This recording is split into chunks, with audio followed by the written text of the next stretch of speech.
Hi guys, it's Lynn here. Hope you're having an amazing day. Now today guys, in this video I'm going to show you how you can harvest seed from Melocactus. And here I have my Melocactus here, and happy to say it is full to the brim of seed pods. Now Melocacti, they're often easily identified because they have a lovely sort of bright orange, what they call a cephalium, that comes from the top of the cactus. And this actually produces, this cephalium is where the flowers come from.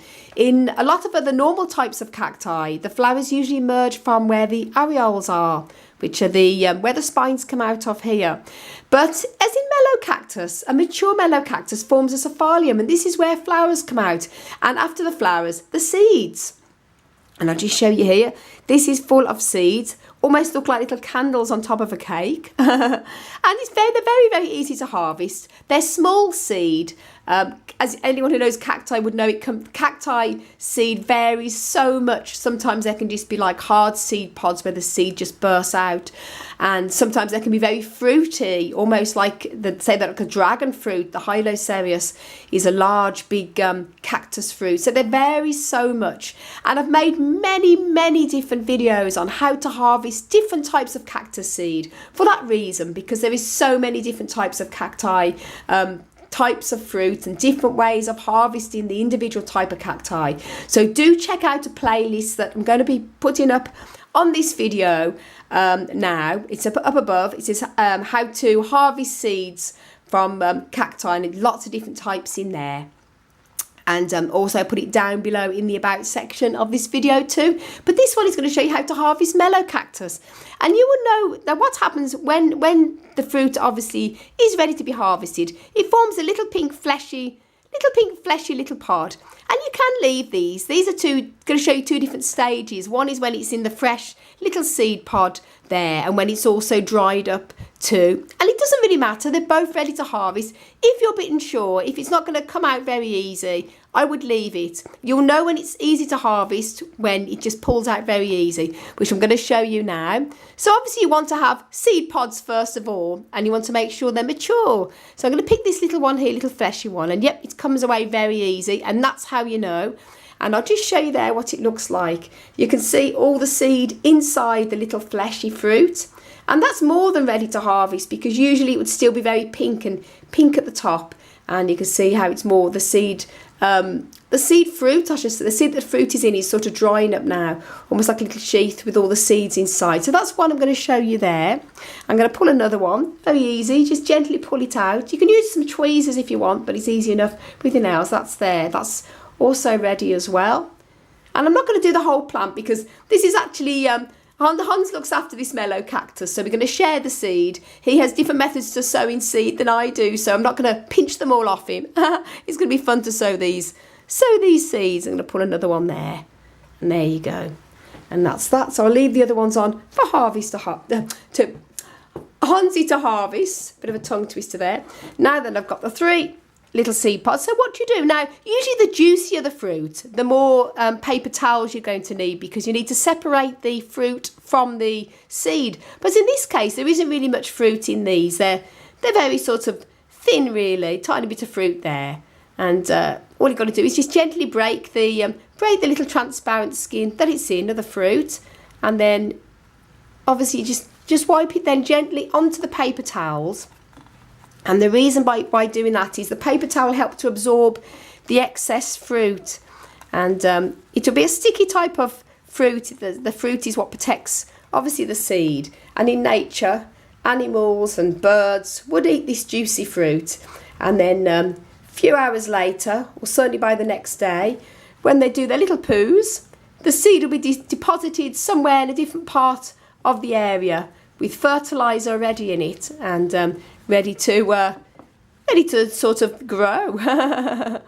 And that's it. So all you have to do, as I say, very easy to harvest this type of seed because there's very, very little fruit on it. And these, again, the same thing, just burst it open gently with your thumbnail. You can use anything sharp, but you don't want to damage yourself. But in this case, usually fingernails are the same. And this seed pod is actually a lot drier, so it just comes out very easy there. the fresher the seed pod, usually the more pinkier it is. But I always think it's best to leave it till it is completely ripe, and it's much easier just to harvest. And that's really how easy it is. And that's it. Just want to dispose of the old dried up piece then, and that's it.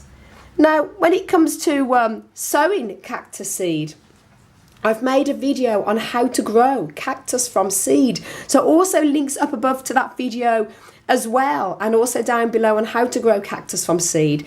The method will be exactly the same for melocacti, and just bear in mind that melocacti are not cold tolerant plants. They do need to be overwintered at a minimum temperature of about, actually bare minimum of 12 degrees Celsius, which would be possibly about 50-55 degrees Fahrenheit. They can take about 10, say 50 degrees Fahrenheit, but I would go a little bit higher to be on the safe side, because they're not cold hardy at all. They're very rot prone if they're kept too cold, unlike other types of desert type of cacti. But obviously these are going to be seedlings for a while anyway, even when they're sowed. And if you're ready to sow the seeds straight away, then you could just sort of go ahead and sow them. But if you're not going to be sowing the seed probably for a few weeks, or even in the following year, because cactus seed can keep up to several years, so they don't have to rush out and sow them. Obviously, the earlier you sow them, the more viable they're going to be. But if you're not sowing them straight away, I'd put them either into a little baggie, and I'll just show you type of baggies here, transparent baggies, and just label what it is. Or you could put it into a paper envelope and label what it is. And now with this seed, this is dry. I don't even have to leave it. Normally I would leave it on the paper towel for a few hours so it's dried up all the fruit, so there's no stickiness. Because if you put it away when it's sticky into a bag, especially one of the little baggies there, then it can form fungus. And if you sow it when they're still sticky with fruit on, then you can also get fungus. But that's pretty much good. So what I'm going to be doing now is just putting these into the little baggies, and I'm going to label them. Now, it's the little baggie right there, Melocactus, and harvested March 2019. And that's good if you're not going to be sowing them for a few weeks or months, or even to the following year or two. Or if you're gifting them away to friends, you also need to obviously label what type of cactus it is and when you've harvested it. Now, how I'm going to do this with one hand, I'm not quite sure, but I'm going to stop the camera now. And basically what I'm going to be doing is I've turned this is a piece of paper towel, and it's folded in half. Easier for me then to pick this up and then feed it through the bottom of this. And I'm going to show you that after I've done that. That's it. There you go. That's all the seed in there. And that's all done. So that's it, guys. I hope you found that video helpful, should you have seed pods on your melocacti.